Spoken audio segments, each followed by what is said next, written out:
O assunto aqui de seguro trata tema de discussão esse semana aqui dentro do Parlamento, onde a fração de MEPA solicita para o ministro de uma conta riba e arreglo e destajo e execução de cambio de seguro. Também é importante para os estudantes assegurar e o governo assegurar essa desde o início de ano aqui. O parlamentário por a pergunta de tur três frações. O ministro explica que o estudante não está cobrindo atualmente. O ministro explica também que o número de seguro médico atual está insure study e que o estudante não está cobrindo atualmente.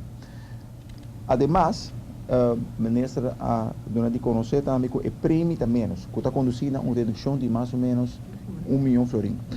A procedura de selectar uma companhia de seguro médico, vai via departamento de ensinança e essa aqui também vai segundo norma e exigência.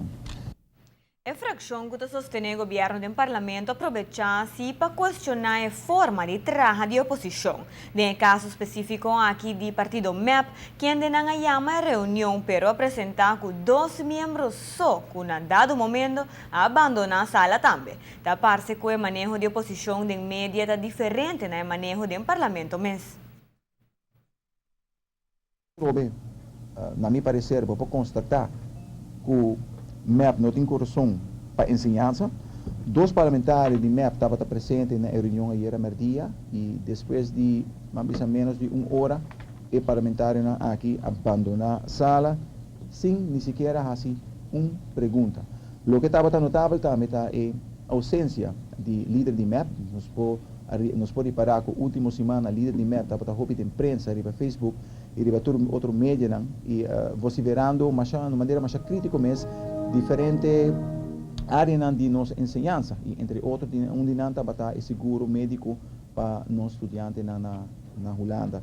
E nós podemos mirar aqui que o líder de MEP não estava nem interessado para vir para informação, para fazer pergunta, para poder aclarar toda dúvida, o qual está de lamentar, sobre mim que botar escrever fazer conhece den corante, bota bem como argumento, nem comentário adiante, e ora chega o momento para a maneira de dizer na holandês. É feito, é hecho, não está apresentado no parlamento, mas sim, bota sigue escrever barbaridade no meio de comunicação, o qual não se lamenta, mas é obviamente.